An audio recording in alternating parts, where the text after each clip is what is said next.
So today we have a very young research scholar who will be our speaker.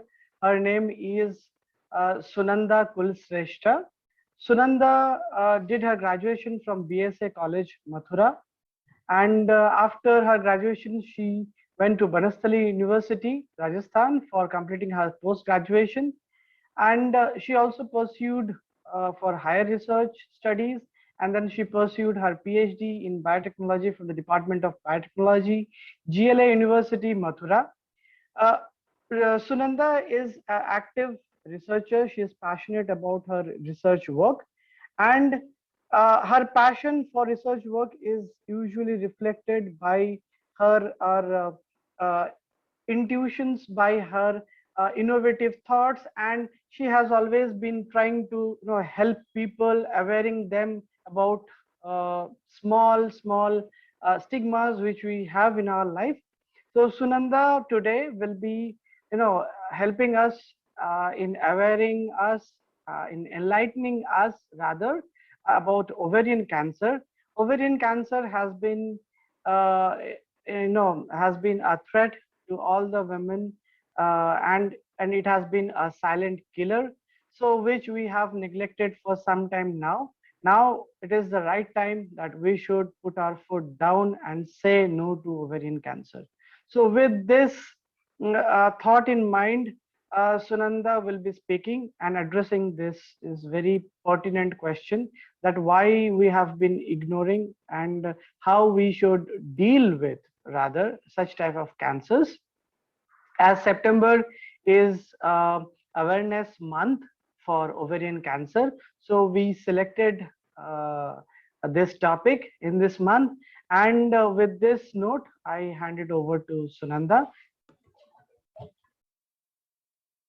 Good morning, everyone, and thank you so much, sir, for providing me this opportunity and platform.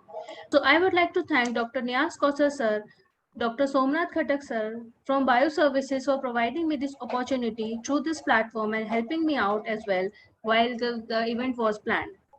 Also, I would like to thank my guide, Dr. Anjana Goyal ma'am, from Department of Biotechnology, our head of the department, Dr. Shudbir Singh sir, for providing me guidance for the same. Special thanks to Dr. Avi Kumar Pansal sir, Dr. Amit Singh sir from ICMR Jalma, Dr. Pracheta Janmeda ma'am from Banastali Vidyapeeth for being guiding spirits for me throughout the journey. I have learned a lot from them, and I am in the process of learning a lot more from them. So now I think I should start and share my screen. I thank to all the people who are joining. It's very overwhelming that so many people have come here to listen to our talk.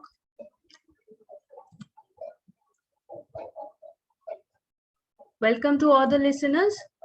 As September has been observed as Ovarian Cancer Awareness Month, so Bioservices also took this privilege to celebrate this as Ovarian Cancer Month. The teal ribbon is the representative of ovarian cancer awareness. Now we shall start our talk and today's meeting on breaking the silence against ovarian cancer, the silent killer. So why do we use this word silent killer for ovarian cancer? ये अभी हम आगे जैसे जैसे हम जाते जाएंगे हम इस फैक्ट को समझ पाएंगे कि ovarian cancer why it is called as silent killer. In our next slides, we will try to understand that what is cancer, then we will try to understand what is ovarian cancer and basically what should we do to avoid this cancer, to monitor ourselves, and why it is called as silent killer. So as we all know, as I have discussed already, ovarian cancer awareness month is being observed in September. So we are from Bioservices, the community is celebrating this and trying to make people as much aware as they can with this cancer and the consequences of this cancer as well. आगे बढ़ते जाते हैं, जैसे कि हम एक journal topic में बात करें, जैसे कि इसमें जो ये टॉक है, इसमें जो लोग जुड़ रहे हैं बहुत से नॉन साइंटिफिक बैकग्राउंड से है, बहुत से साइंटिफिक बैकग्राउंड से है, तो इट वेरी इंपॉर्टेंट कि हम एक जर्नल उनके लिए बेस बना के चले, एक बैकग्राउंड बना के चले, उसमें हम डिस्कशन करें. तो सबसे पहली जो चीज हम ओवेरियन कैंसर के बारे में बात कर रहे हैं, तो सबसे पहले कि एक जर्नल चीज कि कैंसर क्या है, व्हाट इज कैंसर. एक जनरल टर्म में अगर हम बात करें तो uncontrolled growth of cells is called cancer. Cells की अनकंट्रोल ग्रोथ मीन्स, जब भी वैसे साइंटिफिकली लैंग्वेज में अगर हम बात करें तो सेल्स जो होते हैं उनकी एक कंट्रोल ग्रोथ होती है। मीन्स जब वो अपने सराउंडिंग के एरिया से जब मीन्स उनकी कंट्रोल ग्रोथ होती है, बट जैसे ही कुछ म्यूटेशंस की वजह से, कुछ जेनेटिक प्रॉब्लम्स की वजह से, कुछ बाहर के एक्सटर्नल फैक्टर्स की वजह से, जैसे ही कुछ ऐसा ट्रिगर होता है उनका कोई मॉलिक्यूलर पाथवे जिससे कि उनकी जो कंट्रोल सेल ग्रोथ है वो अनकंट्रोल हो जाए, that means that is a type of cancer. Moving towards next, cancer कितने तरह के होते हैं? Cancer basically they are of two types. अगर हम डिस्कस करें तो benign cancer and malignant. The second one is the malignant cancer. Benign cancer is the one which is localized. Localized means वो जिस पार्ट से स्प्रेड होना start हुआ है वो वहीं की वहीं है, वो कहीं बॉडी में स्प्रेड नहीं हो रहा, वो ट्रीटेबल है। मीन्स वो benign ट्यूमर जो benign कैंसर जो होते हैं वो malignant से काफी easy to handle होते हैं और उससे कम एग्रेसिव होते हैं। Malignant is the most aggressive one. The progressive one means वो सबसे ज्यादा aggressive in the sense means कि वो फैलते हैं। मैलिग्नेंट को अगर हम एक टर्म में बोला जाए तो वो फैलने वाले जो भी सेल्स होते हैं मीन्स कैंसर होते हैं, that are termed as malignant. They are very progressive. Progressive means उनकी स्टेज भी बहुत जल्दी जल्दी उनकी पार होती है, and they are also very aggressive. Aggressive means कि उनके जो कॉन्सिक्वेंस है वो भी बिनाइन से ज्यादा डेंजरस होते हैं। तो अगर जैसे कि हम बात कर रहे हैं, अगर हम एक छोटे से इसमें फिगर में अगर हम इस पूरी चीज को सम अप करने की कोशिश करें तो आप देख सकते हैं कि बिनाइन ट्यूमर जो है they are not cancerous, they don't spread, they are localized to a organ or a place or anything, and malignant tumors are the ones that spread. They spread to other tissues, they spread to other organs, and even अगर कोई बहुत stage last stage होती है क्योंकि कई बार ये जो malignant cancer होता है पूरी बॉडी में आप फैल चुका होता है, and that is the point कि इंसान की डेथ हो जाती है। बिकॉज आप तो मतलब तो नॉर्मल सी बात है कि अगर कैंसर पूरी बॉडी में फैल चुका है तो उसको ट्रीट करना भी पूरी तरीके से इम्पॉसिबल हो जाता है। तो that is why malignant cancers are more dangerous than the benign one, and as I am saying कि उन्हें वो ज्यादा एग्रेसिव होते हैं और प्रोग्रेस जल्दी करते हैं। Moving towards the next thing, अगर हम देखें तो कितने टाइप के कैंसर्स होते हैं, तो it has been found there are more than 100 types of cancer. The one which we were discussing were not the type of cancer, they were just type of cancer that were not distinguished on basis of the origin के basis पे अगर distinguish करा जाए tissues और organs के basis पे तो उसमें 100 से ज्यादा तरह के कैंसर होते हैं। मीन्स जैसे कि अगर आप देख सकते हैं ब्रेस्ट कैंसर है, उसमें क्या नाम है स्किन कैंसर है, स्किन से अराइज हो रहे हैं, ब्रेस्ट कैंसर है ब्रेस्ट में अराइज हो रहे हैं, प्रोस्टेट कैंसर है, लिवर कैंसर है, other kinds of cancer, epithelial cell carcinoma, basal cell carcinoma, ये स्क्वामस सेल कार्सिनोमा। मीन्स सब सेल्स के आपके ओरिजिन पे, ऑर्गन के ओरिजिन पे आपके सेल्स कितने, वो कैंसर सेल्स कितने टाइप के हैं, मोर देन 100 टाइप्स के। अगर हम आगे बात करें तो ये हमने एक यहाँ पर एक छोटा सा एक हमने स्टैट्स को हमने दिखाया है कैंसर थेरेपी एडवाइजरी की तरफ से। इन यूनाइटेड स्टेट्स 2021 में कितने सारे कैंसर के केसेस रिकॉर्ड किए गए हैं। जैसे कि हम देख रहे हैं कि 2 साल से हम लोगों के माइंड में, पूरी पॉपुलेशन के माइंड में सिवाय कोरोना के और कोई चीज है ही नहीं है। इवन कोरोना पे ही फोकस किया जा रहा है, कोरोना के अलावा किसी और चीज को फोकस ही नहीं किया जा रहा है। बट कोई इस चीज को फोकस नहीं कर रहा है कि कोरोना के साथ साथ कैंसर भी इतनी बड़ी बीमारी है जो कि टाइम टू टाइम के साथ साथ और ज्यादा बढ़ती जा रही है। Means as you can see estimated new cases is rising exponentially. सबसे ज्यादा स्किन कैंसर के केसेस यूनाइटेड स्टेट्स में रिकॉर्ड किए गए हैं। respiratory system skin cancer, if you can see, more than 1 lakh cases have been recorded in 2021, and as you know 2021 was the peak year of corona 2021 peak year में, मतलब peak year था corona का, वो all over the world फैल चुका था। Still as you can see कि cancer भी एक हिडन डिजीज है जो कि उससे ज्यादा फैली हुई थी, उसके साथ, मतलब ज्यादा तो नहीं इन द सेंस उसके साथ फैली हुई थी, बट ये है कि लोगों ने उसको नोटिस नहीं किया।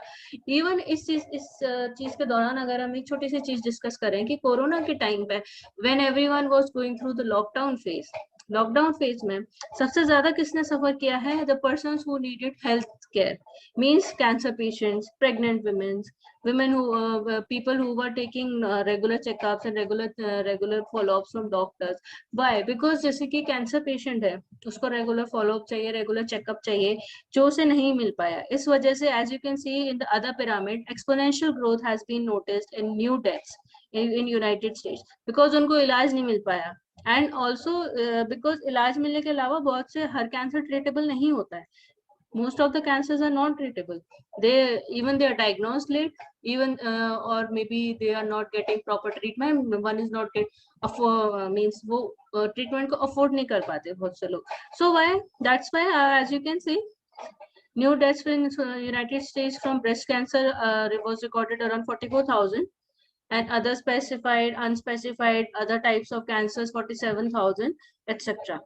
ये तो यूनाइटेड स्टेट्स की बात हो गई, बट इंडिया में भी कोई लैग नहीं कर रहा है. अगर हम इंडिया की बात करें तो this is a kind of national cancer registry programme की रिपोर्ट है, जिसमें कि देख सकते हैं India has been estimated to get 13.9 lakhs cases of cancer in 2020. Can you imagine 13.9 lakhs cases? And according to the report, ये और बढ़ेंगे, मींस 2025 में 15.7 लाख केसेस तक राइज होगा. This means definitely cancer is not a thing that should be avoided. Means awareness towards cancer is very important for today's person, for today's life, to live a better sustainable, a better healthy life. As we are moving forward, now we come to our main topic, the ovarian cancer.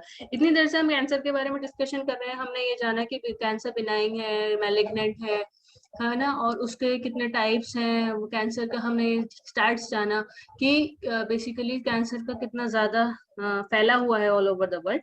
But अब हम इसमें आएंगे कि हम जो हमारा main topic है, जो आज हमारे इवेंट का मेन आइडिया है, जो मेन गोल है, वो है ovarian cancer awareness. So we will now talk about the ovarian cancer.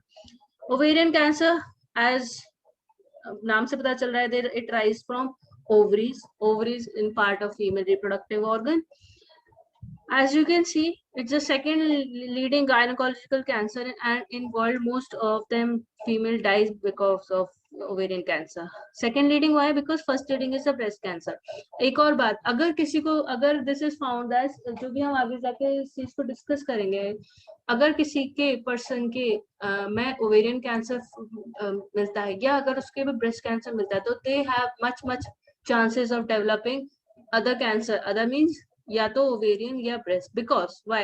Because they are linked with same mutate, because they are linked with same genes that are getting mutated. We will discuss this in further slides. Basically, a person who has, if she has ovarian cancer in a lifetime, she can have a breast cancer anytime, and vice versa. As you can see, ovarian cancers arise from ovaries. Basically, the occurrence of ovarian cancer is postmenopausal women. Postmenopausal women, why? Because 40 around 40 to 50 years की women, मतलब 50 years से भी और ज़्यादा, they are at more risk than any other female of other age groups. Why? Because actually उस time पर they are facing the symptoms of menopause. Menopause के system जो सिम्टम्स है, उनके टाइम पर वो जब उस चीज को फेस कर रहे होते हैं, तो दे गेट कंफ्यूज्ड. ज्यादातर सब लोग को लगता है, they tend to avoid, they tend to ignore, but this is normal. But sometimes the thing comes in this abnormal thing. It comes disguised as these abnormal things. So if any person finds something very abnormal, they should get themselves tested. Because इस वजह से जो ovarian cancer का जो occurrence है, वो post menopausal women में ज्यादा है, because they get confused with the symptoms of menopause with it. They are called as silent killer. Why they are called as silent killer? Yes, they are called as silent killer because they are not detectable in early stage. जब तक detect होते हैं, तब तक उनकी stage एक ऐसी पहुंच चुकी होती है जहां पे कि उनका डिटेक्शन मींस उनका जो वो है, जो उनका डिटेक्टेबल एज स्टेज जो होता है, वो आगे जाके जब तक बहुत ज्यादा प्रोसीड कर जाता है, तब वो डिटेक्ट होते हैं. Why? We will discuss this later on. But basically we can see that they are called as silent killers because they are not detectable at an early age. Sorry,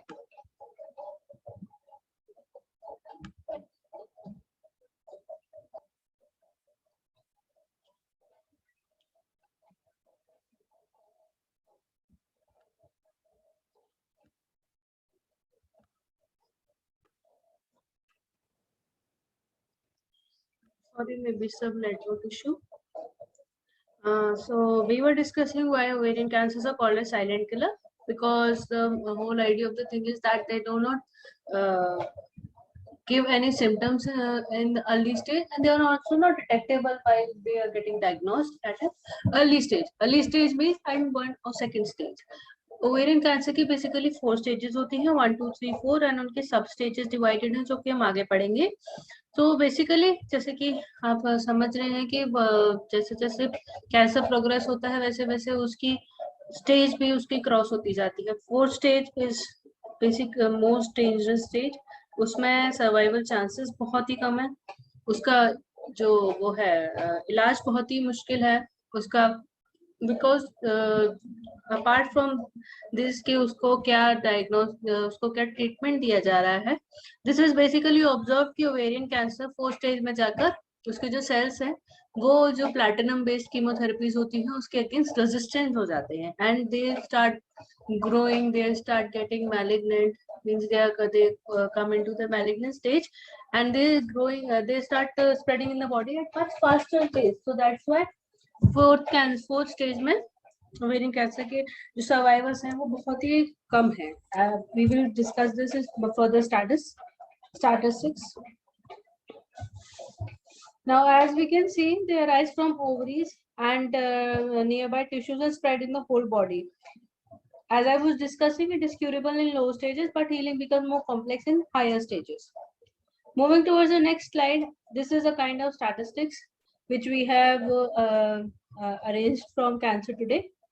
Ovarian cancer, जिसमें कि आप देख सकते हैं कि number of women, more than 3 lakh women are diagnosed with ovarian cancer every year, and as you can see, the death rate is also not lagging behind.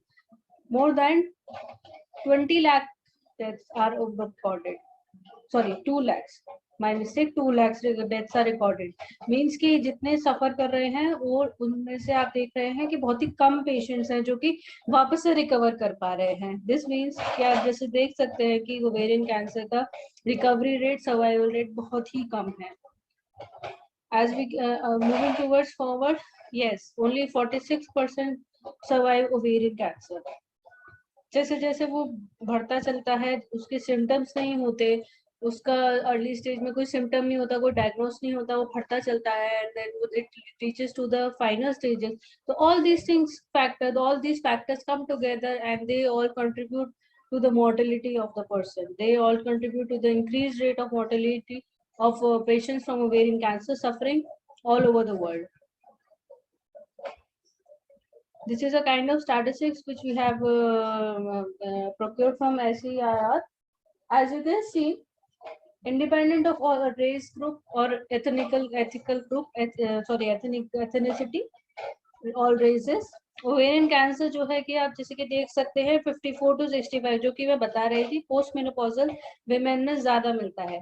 इसमें कि median as को अगर इन्होंने डिटरमाइन किया है तो वो 63 की एज के क्या मीन्स वही पोस्ट मेनोपॉजल स्टेज. जैसे कि आप देख सकते हैं लेस देन 20 की एज में जो ओवेरियन कैंसर के केसेस हैं बहुत ही कम है, एंड लेस देन मीन्स वो कम 44 जैसे कि एज बढ़ती जा रही है वैसे वैसे केसेस भी बढ़ते जा रहे हैं. सबसे ज्यादा केसेस जो देखे जा रहे हैं वो 54 to 55 to 64 की age group, that is the post menopausal age group में वो सभी केसेस देखे जा रहे हैं. It means we can conclude that it is more prominent in post menopausal age group.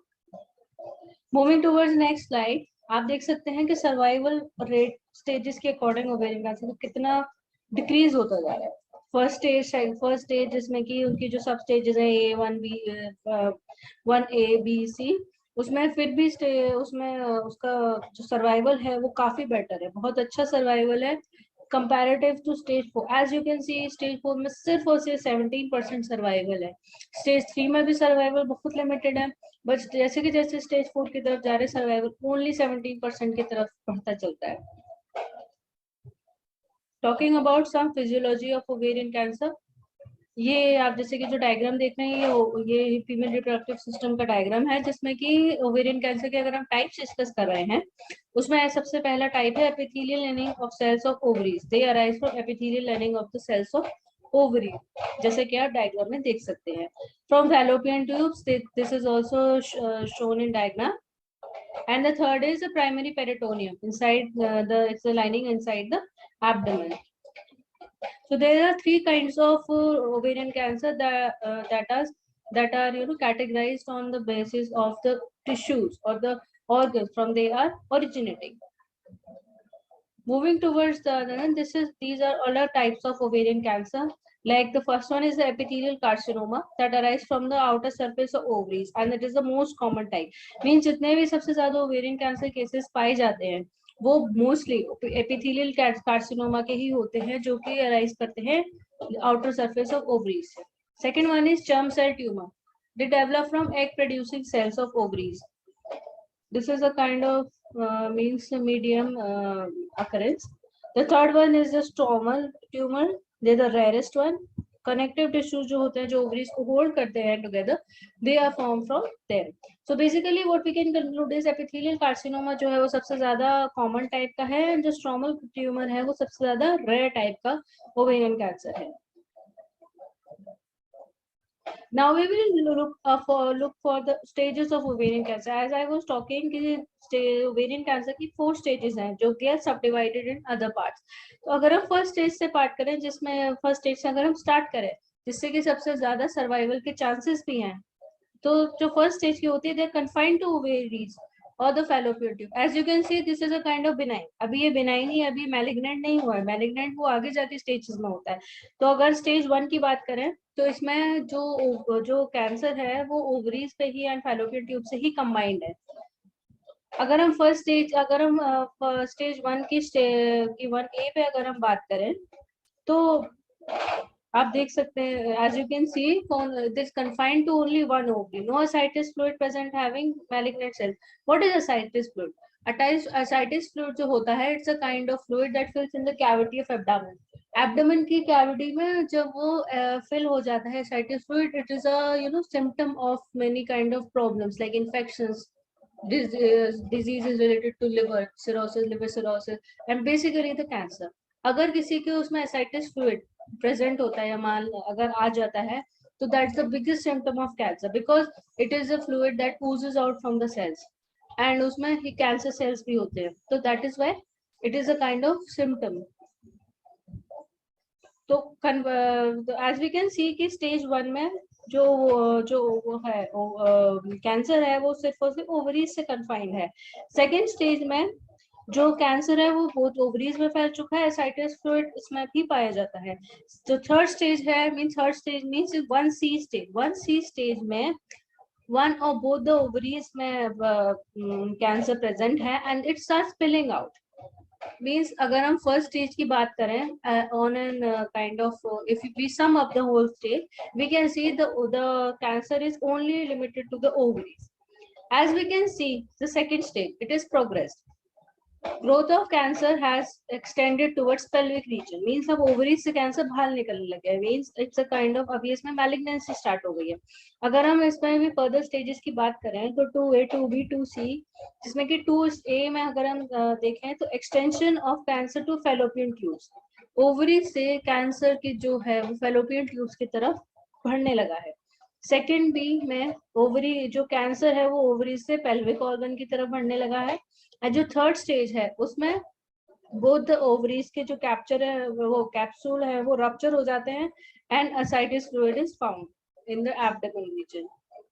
Means first stage से सेकेंड स्टेज जब प्रोग्रेस हो गया है तो मैलिग्नेंसी भी बढ़ गई है. Now what we will see what happens in the third stage. Third stage में भी जो कैंसर है वो प्रोग्रेस हुआ तो उसकी मैलिग्नेंसी और बढ़ गई है पहले से. Growth of cancer in both the ovaries and beyond pelvis. As you can see, a comparative study you can make out कि धीरे धीरे करके उसकी ग्रोथ बढ़ती जा रही है कैंसर की. अगर हम 3A की बात करें तो 3A में जो कैंसर सेल्स हैं वो अपर एब्डोमेन और लिम्फ नोड्स में भी आ चुके हैं.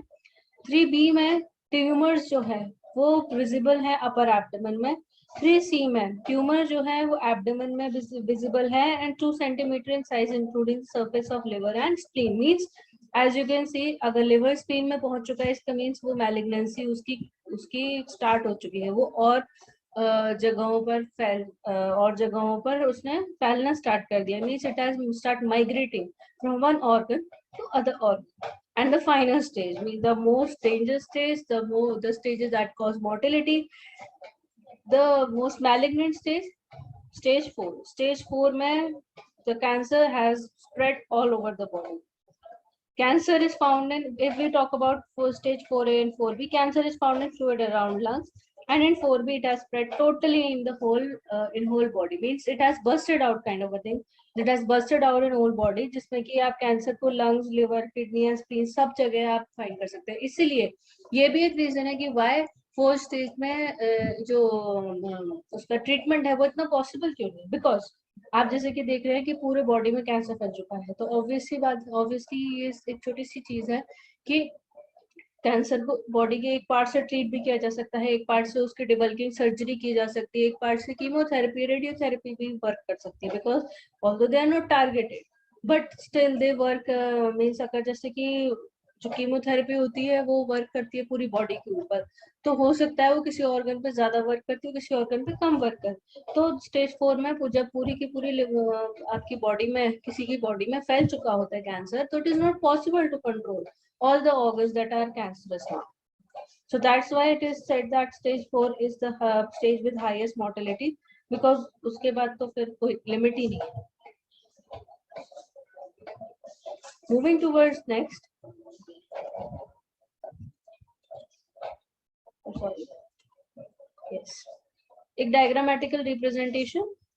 नॉर्मल ओवरी स्टेज 1 में जो ओवरीज में ट्यूमर कन्फाइंड है, स्टेज 2 में पेल्विक रीजन की तरफ उसको बढ़ने लगा है, स्टेज 3 में वो आसपास के टिश्यूज में फैलने लगा है, स्टेज 4 में एकदम से वो बस्ट आउट हुआ है और पूरी बॉडी में फैलने के लिए. This is the most malignant stage, most progressive stage and the stage that cause death. If we move towards the other things, अब हमने इतनी देर से डिस्कशन कर लिया ओवेरियन कैंसर की फिजियोलॉजी, वो कहाँ से आता है, कैसे अराइज होता है from the tissues. We also have learned the tissues, the organs, from where it is arise, the stats, उसकी survival rate कितनी है and other things. Now how it is caused. इतनी देर से जब हम डिस्कशन ओवेरियन कैंसर कर रहे हैं तो basic discussion is how it is caused, वो आखिरकार किसी को होता कैसे है. तो फर्स्ट जो इसका फर्स्ट रीजन है that is BRCA1 and BRCA2 genes. As I was talking about BRCA1 gene and BRCA2 genes, the breast cancer antigen 1 and the breast cancer antigen 2 genes, they both are linked with breast cancer and the ovarian cancer as well.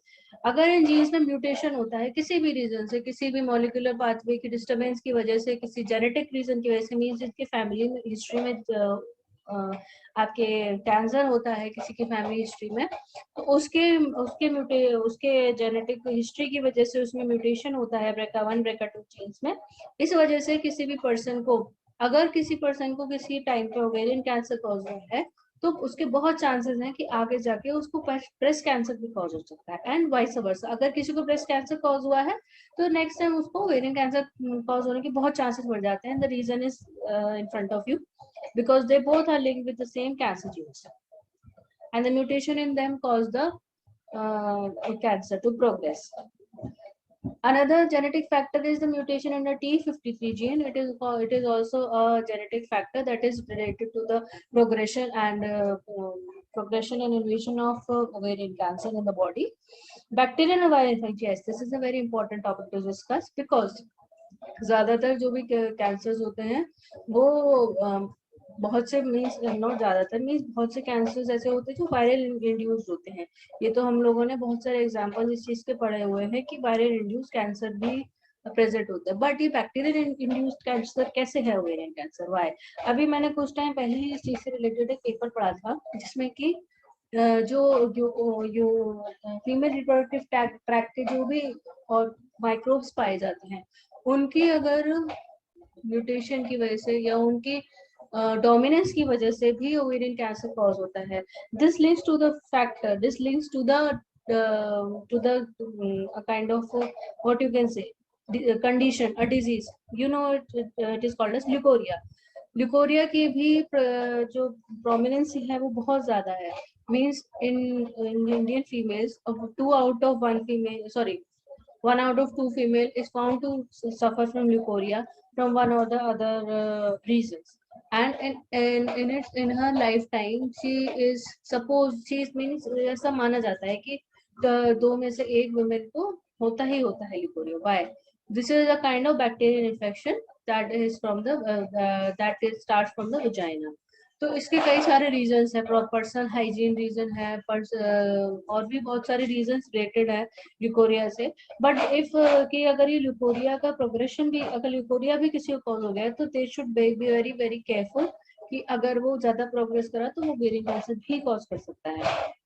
Family history, as I was talking about, cancer की सबसे common cause का जो reason है वो family history ही रहता है. अगर किसी पर्सन, बिकॉज जो भी है वो जीन्स इनहेरिट करता है, तो अगर वो डिफेक्टिव जीन्स या म्यूटेटेड जीन्स इनहेरिट हो रहे हैं तो definitely they will cause cancer in upcoming life. age as I was talking about postmenopausal age, premenopausal age, they are at more risk of developing ovarian cancer than the other ones. UV rays from the sun. UV rays are carcinogenic from the sun. That is why they are considered as one of the factors that are driving the ovarian cancer. If we इतनी देर से जब हम अब cause के बारे में भी पढ़ चुके हैं कि how is ovarian cancer caused. Now the main thing, the whole crisp of this whole event, the whole crisp of this talk, कि how to recognize the signs of ovarian cancer. Ovarian cancer के science को recognise कैसे किया जाए. Ovarian cancer जैसे कि हम समझ चुके हैं, it is one of the deadliest cancer. It is not possible to diagnose it at the early stage. It is linked with other kinds of problem as well. So how can we just identify कि हमारे अंदर ऐसा क्या problem आ रहा है जो कि it could be ovarian cancer. Why?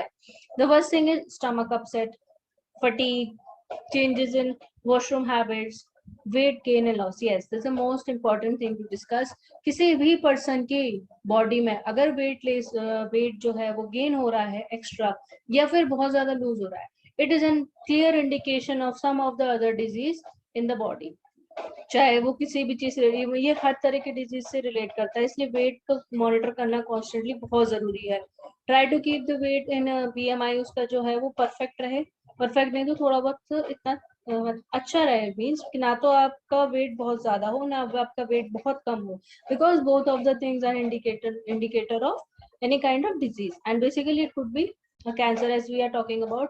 अगर हम ओवेरियन कैंसर की बात करें, this is also very important factor to look upon. Weak appetite, pain of pressure in pelvic region and discomfort. जैसे कि अभी हम बात करते हैं blotting, abdominal pain, pelvic pain, trouble in eating, trouble in having other kinds of activities as well, trouble in bowel movements, stomach upset, back pain, fatigue, menstrual changes. Yes, menstrual changes is the most important factor which we have to look if we are talking about ovarian cancer. Body weight, बाकी सब चीजों एक बार किसी से link किया जा सकता है, but menstrual change is a thing जो कि ovarian cancer को बहुत मॉनिटर करती है. Why? Because menstrual cycle is a kind of mirror. It's a kind of reflection of reproductive, not only reproductive, of all human, of whole female health actually. अगर किसी की menstrual cycle में किसी तरह का कोई प्रॉब्लम आ रहा है तो डेफिनेटली उसको कुछ ना कुछ प्रॉब्लम आती ही है. जैसे कि आजकल हम देख रहे हैं बहुत ज्यादा कि हम लोग आजकल एक चीज बहुत सुनने को मिलती है, PCOD एंड PCOS, जो कि बहुत ही प्रोमिनेंट हो चुका है इस टाइम पे, इस जनरेशन में. 1 out of 3 girls, 3 might not girls, women are suffering from PCOD, PCOS due to many changes, to many reasons. Why? Because reasons की तो कोई लिमिट नहीं है. उनके eating habits, hormonal problems, lack of exercise, आजकल sitting बहुत ज्यादा बढ़ गई है. आजकल आपके जो लेडीज हैं वो बहुत हार्मोनल पिल्स पर रहते हैं, एंड ईटिंग हैबिट्स में बहुत चेंजेस हैं, प्रॉपर डाइट नहीं ले पाते लेडीज. इस वजह से कहीं ना कहीं उनकी मेंस्ट्रुअल साइकिल अफेक्ट करती है. डेफिनेटली इफ इट अफेक्ट्स तो कहीं ना कहीं उसकी कोई प्रॉब्लम जरूर होती है रिप्रोडक्टिव ऑर्गन में, जैसे कि PCOS, PCOD, endometriosis, anything can be related. So the main symptom, the main sign that you can look upon for any kind of gynecological cancer, especially the ovarian cancer, is the menstrual cycle. But what we have to do is monitor your menstrual cycle. It is the most important factor when we are talking about the ovarian cancer. Why? As I told, menstrual cycle is a kind of mirror of the whole human body of a female. Females की किसी भी तरह की problem को menstrual cycle से directly link किया जा सकता है. It is very important to monitor the menstrual cycle. Now we will just have a quick look on menstrual cycle, because it is very important to recognize कि क्या menstrual cycle normal है और क्या abnormal है. So we will look कि first of all, अगर amenorrhea, which is kind of a menstrual cycle, जिसमें कि अगर किसी की cycle 3 से भी ज्यादा से बार skip हो चुकी है, तो that is called as an amenorrhea. Oligomenorrhea, having cycle apart 35 to and more than 35 days.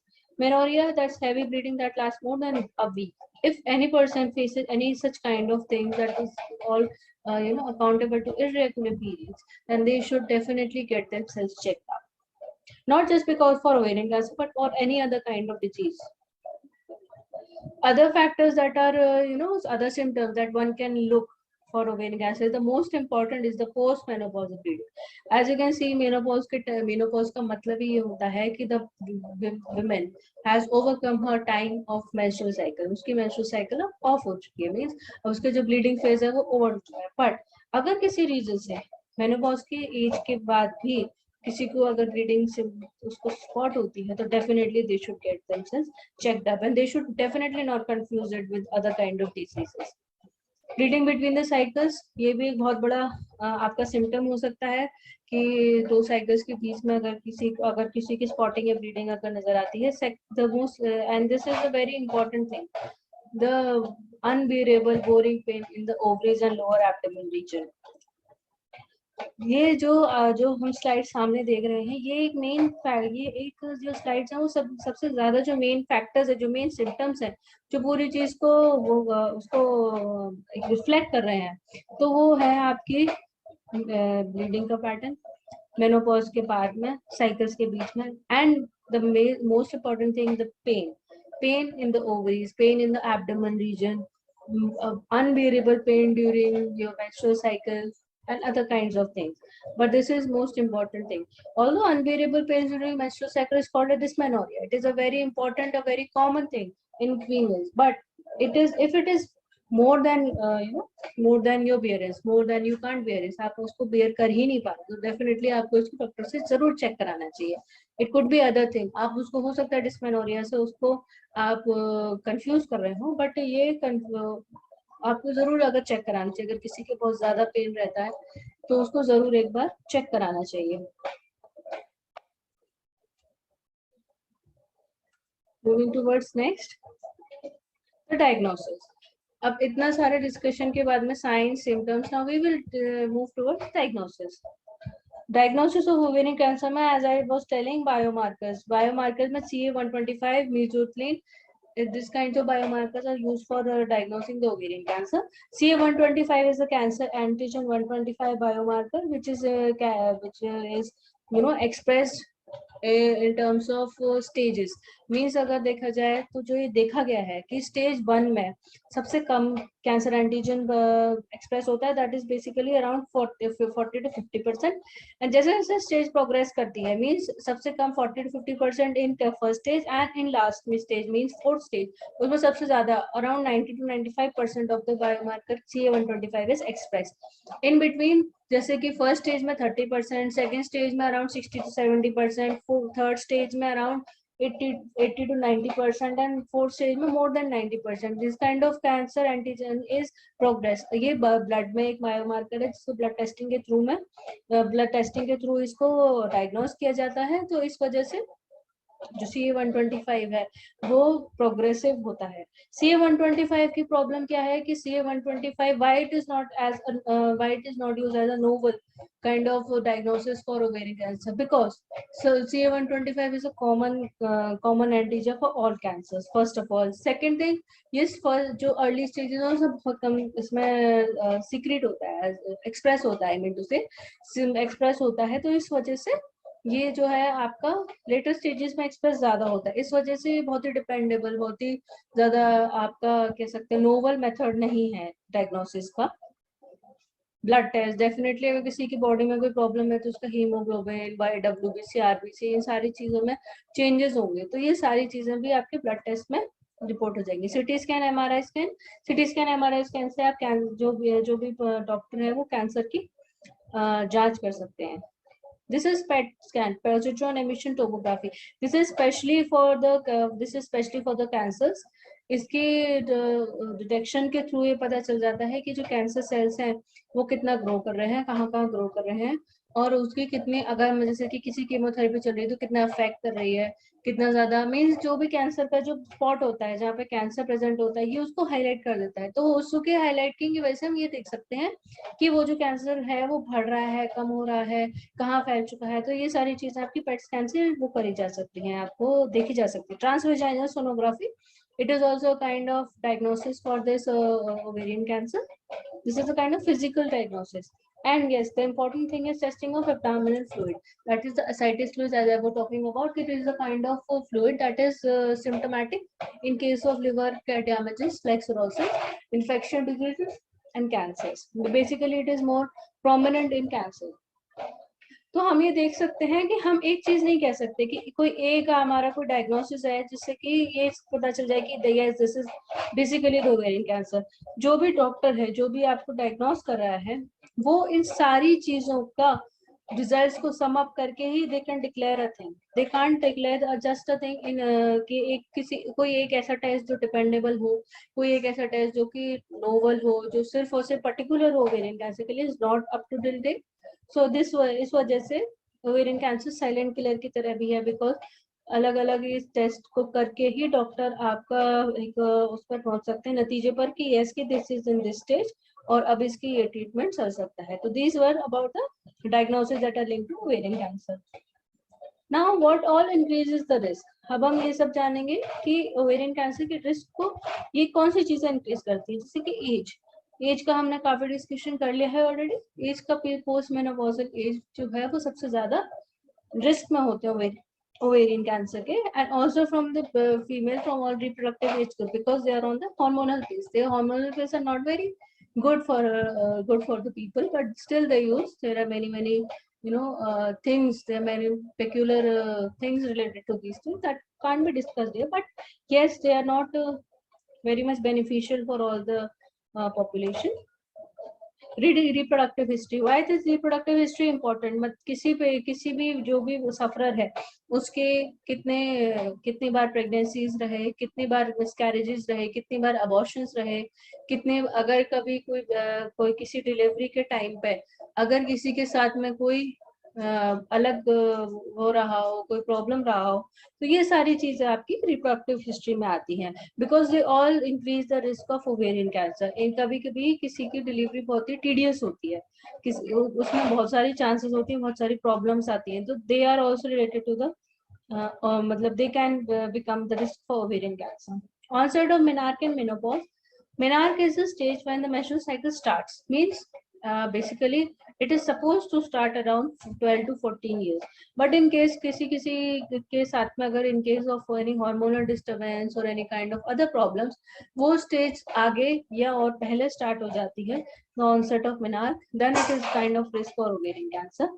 Other thing is the menopause. Menopause की जो आपका एज है वो 45 टू 55 इयर्स की मानी जाती है, बट इन केस किसी के साथ में मेनोपॉज पहले या बाद में और ज्यादा लेट होता है, तो it is also kind of risk for the ovarian cancer. तो the onset of menarche in menopause is very important factor related to this, जैसे hormonal pills as I was talking about.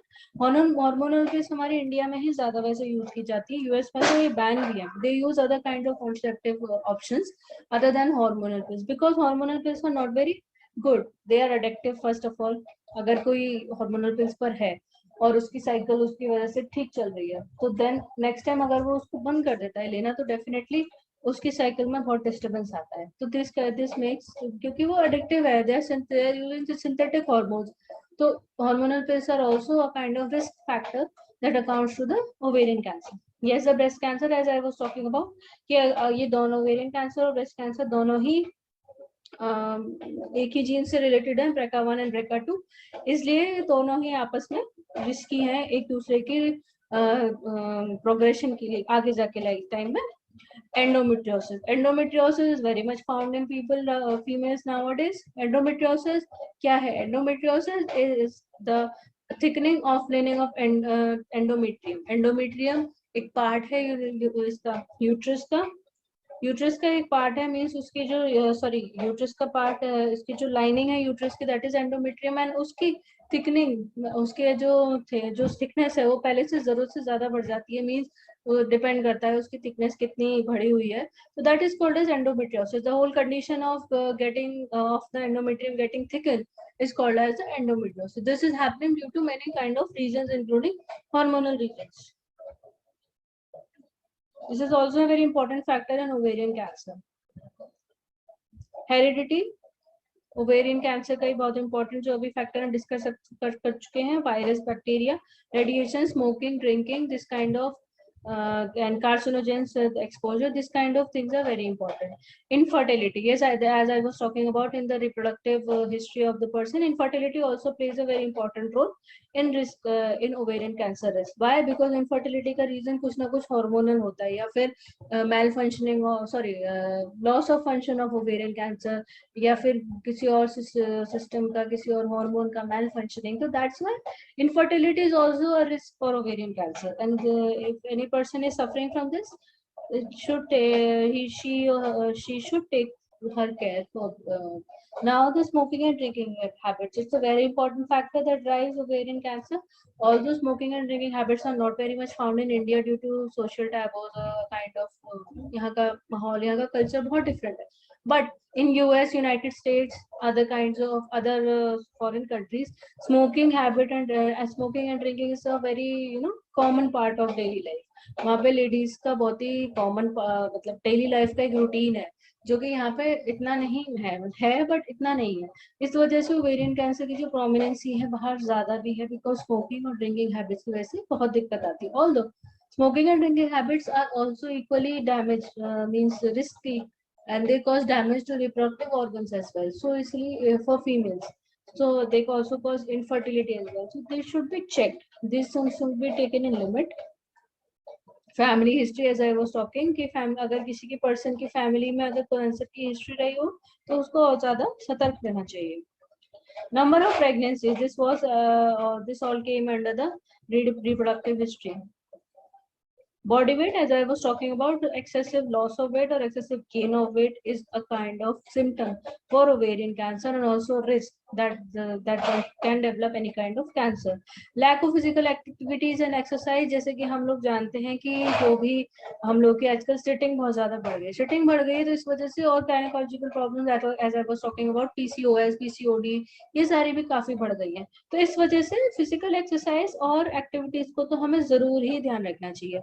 कोई भी lady folic acid और iron rich diet जरूर ले, because folic acid और iron rich diet is very important for all the females. ज्यादातर India में female anaemic है. एनेमिक मीन्स उनमें हीमोग्लोबिन की कमी है, that is because of iron. ये सारी चीजें इंटरलिंक्ड है, तो that's why folic acid and iron should be taken in the diet. Junk food should always be avoided. Why junk food should be avoided? As जैसे कि Ajinomoto जिसको बोलते हैं, मोनोसोडियम ग्लूटामेट. मोनोसोडियम ग्लूटामेट जो है Ajinomoto, जो ज्यादातर Chinese food में यूज होता है, that is a neurodegenerative material that cause neurodegenerative disorders in children and in women and in men. So इस वजह से और भी ऐसे केमिकल्स हैं वो कार्सिनोजेंस हैं, जो हमें नहीं पता कि कार्सिनोजेंस हैं, बट हम उनको डेली लाइफ में जंक फूड में खाते हैं. जैसे कि जो फूड कलरेंट होते हैं वो भी कार्सिनोजेनिक है. तो इस वजह से they are very responsible, they are increasing the risk of person of getting ovarian cancer. Other gynecological disorder, as I was talking about, PCOD, PCOS, taking of contraceptive pills for long, that came under the thing of hormonal pills. The treatments. Now the first thing, जब भी किसी person की कोई problem आती है, doctor सबसे पहले जो डॉक्टर का जो टेक होता है वो होता है एलोपैथिक ट्रीटमेंट की तरह. एलोपैथिक ट्रीटमेंट जो है जो भी ओवेरियन कैंसर में दी जाती है, they are use for meeting the problems.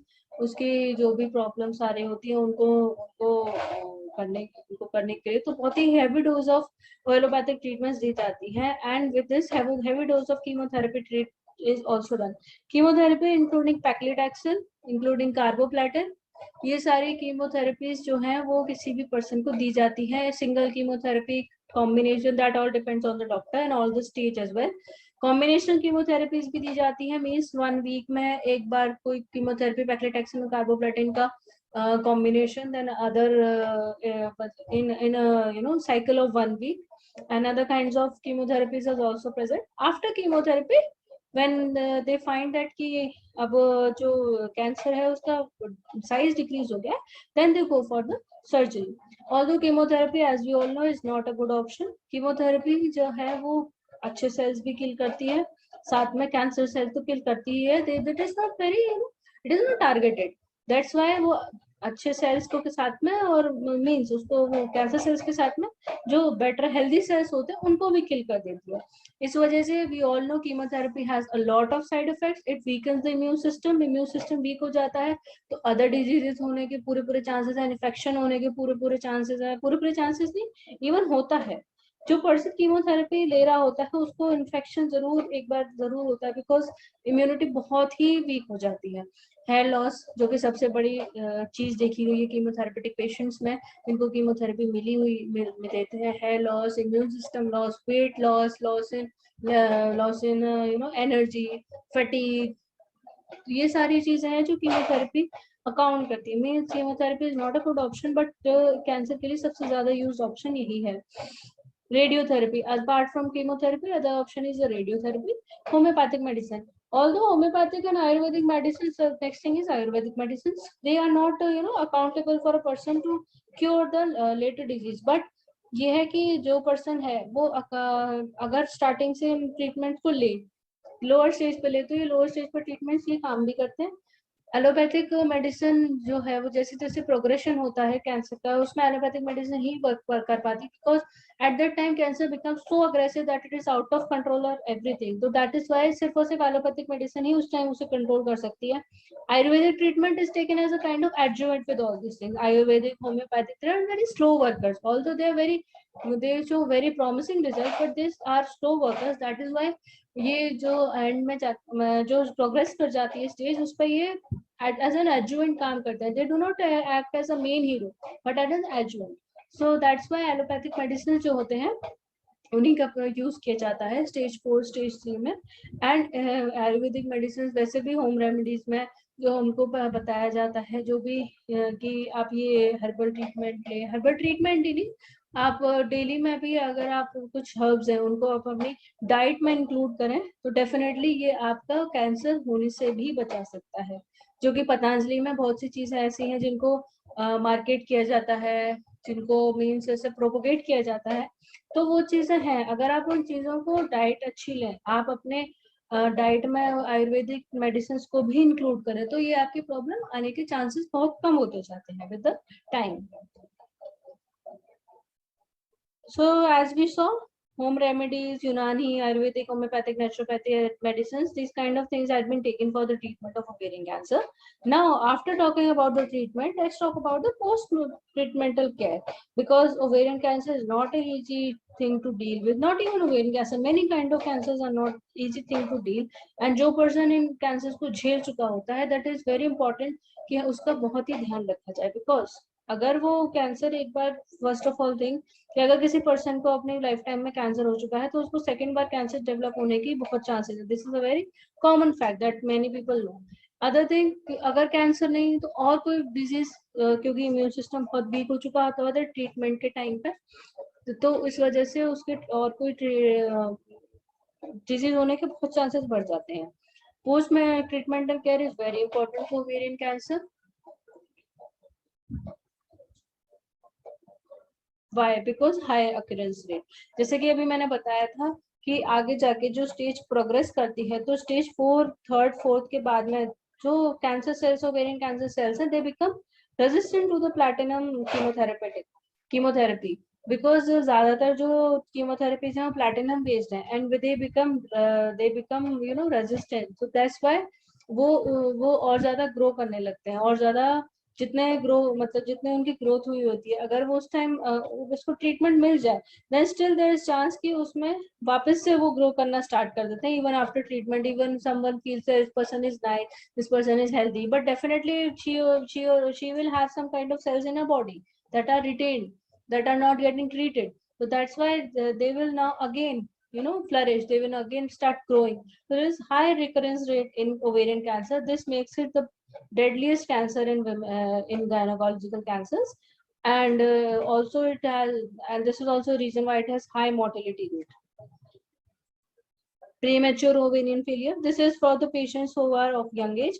जिनको यंग एज पे ओवेरियन कैंसर अगर कोई फेस करता है तो डेफिनेटली उसको ये प्रीमेच्योर ओवेरियन फेलियर की प्रॉब्लम आती है. This leads to infertility, this leads to kind of कि वो अपनी रिप्रोडक्टिव लाइफ को उतना नहीं एंजॉय कर सकते. तो इसलिए premature ovarian failure is a problem that is faced by the females who have ovarian cancer at an early age. जैसे कि हम बहुत देर से डिस्कस कर रहे हैं, increase risk of other cancers, other के दूसरे कैंसर्स होने का रिस्क भी बहुत ज्यादा बढ़ जाता है. Loss of weight, changes in lifestyle, definitely if a person who has she anyone who is battling a cancer is a warrior, because battling a cancer is the worst thing ever. उसका treatment बीमारी से ज्यादा problematic है, ये हम समझते हैं, because बहुत से लोग हैं जिन्होंने आसपास देखा होगा. तो हम देख सकते हैं कि जो कीमोथेरेपेटिक या फिर रेडियोथेरेपेटिक जो भी ट्रीटमेंट दिया जाता है वो बीमारी से भी ज्यादा डेंजरस है. उसके सिम्टम्स अलग है, बीमारी के सिम्टम्स अलग हैं. कैंसर के सिम्टम्स बिल्कुल और उसके सिम्टम्स दोनों मिक्स कर जाते हैं, तो they become very very problematic for the person. So definitely उसके वेट में, उसकी लाइफस्टाइल में, उसके उसके हर तरह की चीज में उसमें बहुत चेंजेस आते हैं. So we are just moving towards the end of the session, जिसमें कि हमने ओवेरियन कैंसर के बारे में अभी तक जो जो चीजें डिस्कस करी, जो जो उसको समझा. Let's just take a quick review कि हमने अब तक क्या चीज समझी. तो ovarian cancer is not diagnosed at early stage, it is life threatening. Main thing is that it is found in all age groups, but main age group that is found is in the postmenopausal age group. Ayurvedic remedies, home remedies are kind, they work at prevention and for early stages. Once third stage is attained, survival chances decrease very exponentially. Survival chances उसकी बहुत ही कम हो जाते हैं.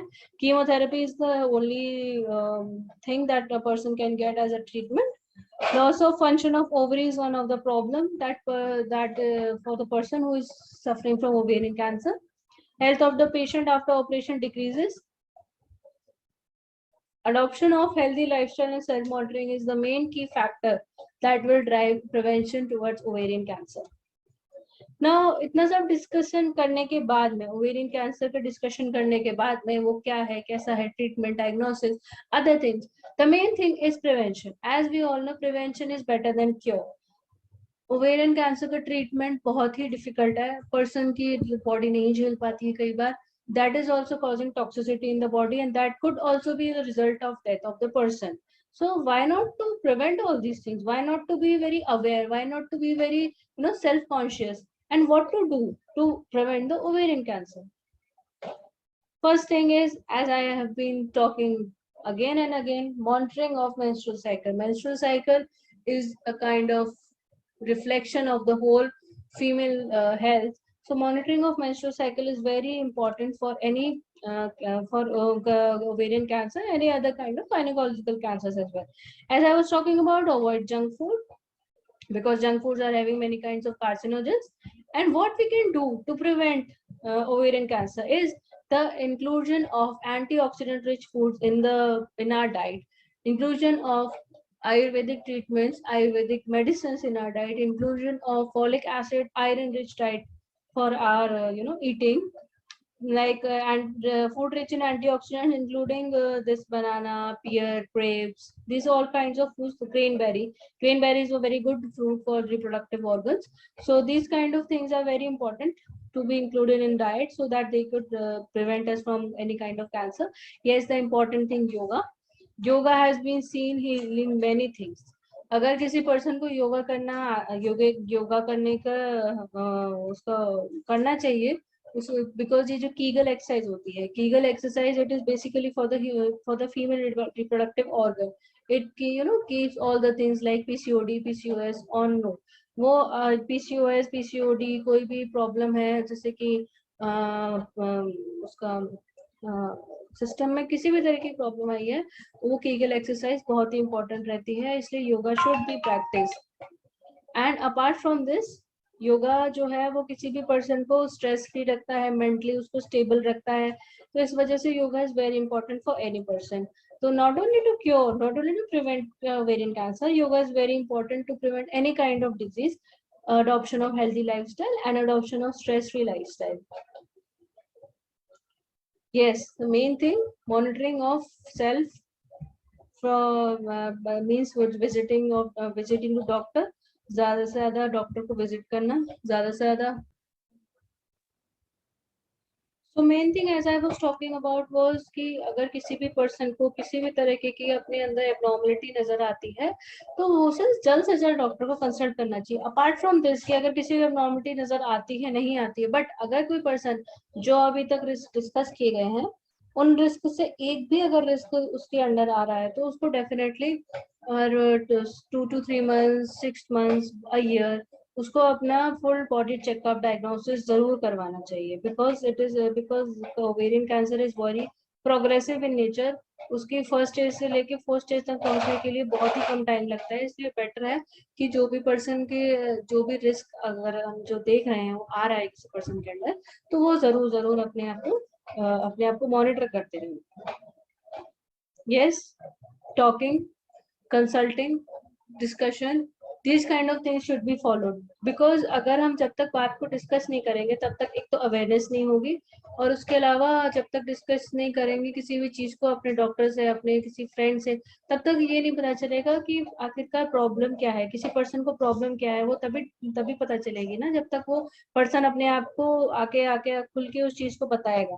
Because India में any kind of female related health, why this bioservices is basically working for female related health issues? Why? Because ye jo female related health issues hai, female they are not very free, they do not find themselves very free to come and talk about this due to many kind of social taboos, due to kind of a fear what will happen, what will people say, and other kind of things like कि एक तो social taboo है, और उसके अलावा mainly जो women है वो इंडिया की बहुत इग्नोरेंट भी हैं, बिकॉज दे बेसिकली जो एक जो सोशल एक कल्चर बना हुआ है, जो कि एक हिस्टोरिकल एक बोलते हैं ना इनहेरिटेबल कल्चर जो बना हुआ है वुमेन का इंडिया में, जो उसकी इमेज बनी हुई है कि they are kind of home makers. तो जब भी वो सिर्फ और सिर्फ अपना टाइम अपने होम मेकिंग में अपने टाइम के लिए स्पेंड करते हैं, then they forget, they ignore their health. उनका जब बेसिक प्रायोरिटी होती है वो होती है अपना घर, अपने बच्चे, अपनी फैमिली। तो इस वजह से women are the people are the most they should be taken care very properly। तो इस वजह से women should come forward if they are feeling any kind of problem in themselves, they should get themselves tested, they should talk to other female, आपस में भी बात करें जिससे कि अब अवेयरनेस फैले कि हाँ मतलब ये प्रॉब्लम भी है जो एग्जिस्ट करती है। तो दैट इज वाई आज जो भी पर्सन इस टॉक को सुन रहे हैं, प्लीज आप जाकर अपनी जो भी आपकी फ्रेंड्स हैं, फीमेल जो भी फीमेल फ्रेंड्स हैं, आपकी वाइफ है, आपकी मदर है, आपकी सिस्टर है, उनसे आप इन चीजों को डिस्कस करें विदाउट एनी हेजिटेशन, बिकॉज आज हेजिटेशन करेंगे तो कल प्रॉब्लम आएगी। Awareness cost nothing but it saves many things. तो इस वजह से आज अगर हम कोई चीज डिस्कस करेंगे तो वो ज्यादा बेटर रहेगा रादर कि हम उसको बाद में जाके प्रॉब्लम फेस करें। तो discussion is the main power that could help us to get through this cancer.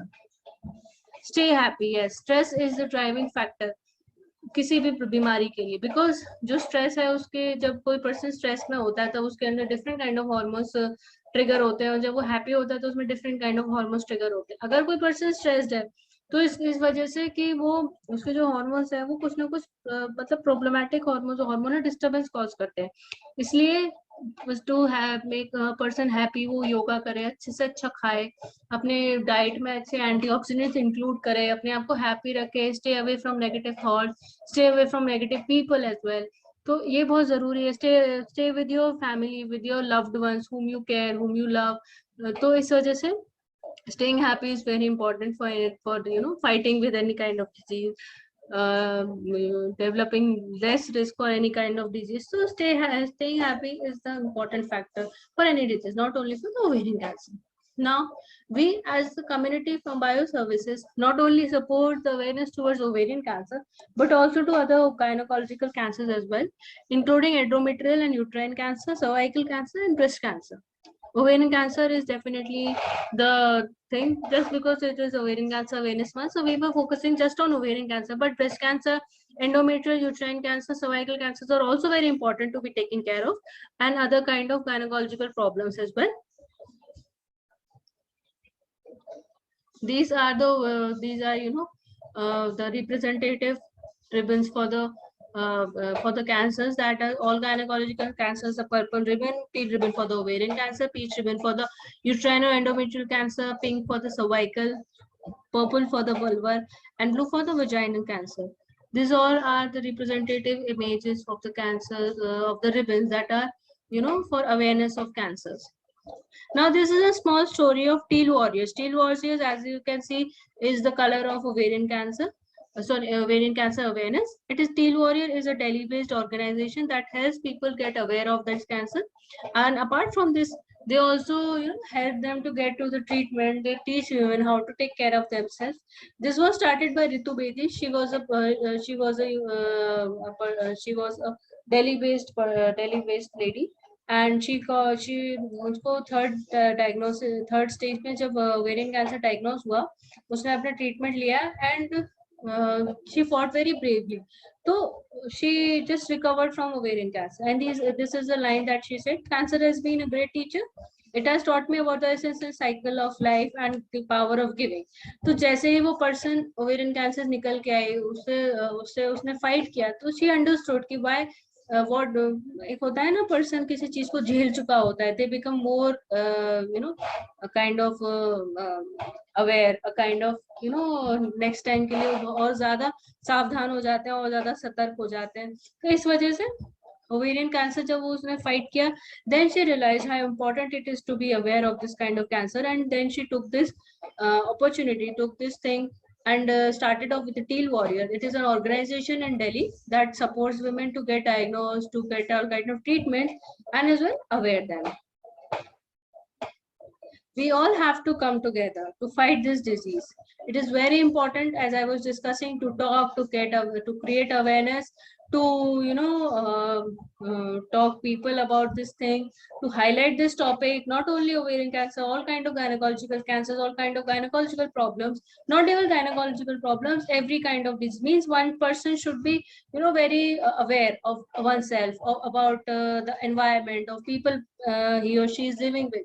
अगर किसी प्रॉब्लम, किसी भी पर्सन को कुछ भी फिजिकली ऐसे देखने में भी लग रहा है कि ये पर्सन बहुत ही ज्यादा, इसका वेट लॉस हो रहा है, इसका वेट बहुत गेन हो रहा है, इसको कोई प्रॉब्लम है, तो they should definitely not ignore this thing at all. उसको जल्द से जल्द ट्रीटमेंट मिलना चाहिए, उसको जल्द से जल्द उसको डायग्नोस मिलना चाहिए. And for ladies, ovarian cancer का जो मॉनिटरिंग है, as I was discussing, menstrual cycle की मॉनिटरिंग से ओवेरियन कैंसर की मॉनिटरिंग जरूर कर सकते हैं. And apart from this, if one feels pain in pelvic region, in abdomen region, in back, in ovaries, then they should definitely get themselves checked. Now we have been talking about ovarian cancer, but have we talked about the people who have been fighting cancer? Cancer is the worst disease anyone can go through. One of the worst diseases, not the worst one, but yes, worst.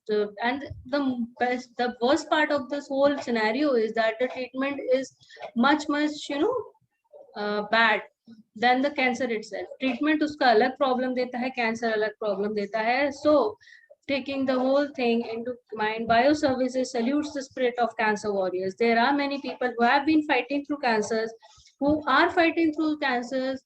So there is a spirit, there is a warrior in them who's fighting with cancer, because it's not easy to fight with cancer in person's life, and it is a very difficult disease to get over.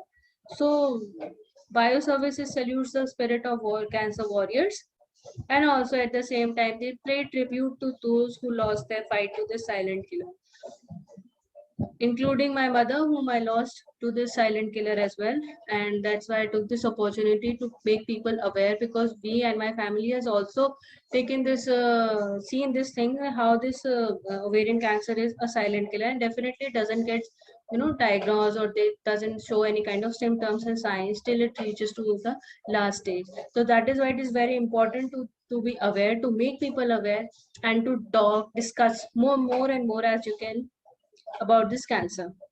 Bioservices is celebrating the September as ovarian cancer month. You can read the article by me on the site. And apart from this article, the bioservices पे और भी तरह के female health issues related articles आपको मिल सकते हैं, जैसे कि dysmenorrhoea and chikungunya, leukorrhea, many kind of articles you can see in bioservices, because this site is totally dedicated for the welfare of women, for the awareness towards women, and you can read any kind of things from them. So I just stop my sharing, and thank you so much for all the listeners. Thank you so much for listening to me patiently, for getting aware, and I hope any person who listens this, who has listened this whole event, just go and talk to your women in your family, your spouse, your daughter, or anyone to about this thing, and they should also get aware. Thank you so much. Thank you, Sunanda, for the wonderful talk. I hope everybody will take a strong take-home message from your talk, and we as an individual should take this responsibility to take care of our near and dear ones and save them from ovarian cancer. So thank you all the listeners for joining here. Please stay tuned to Bioimaging channel for more such informative talks and videos. Thank you.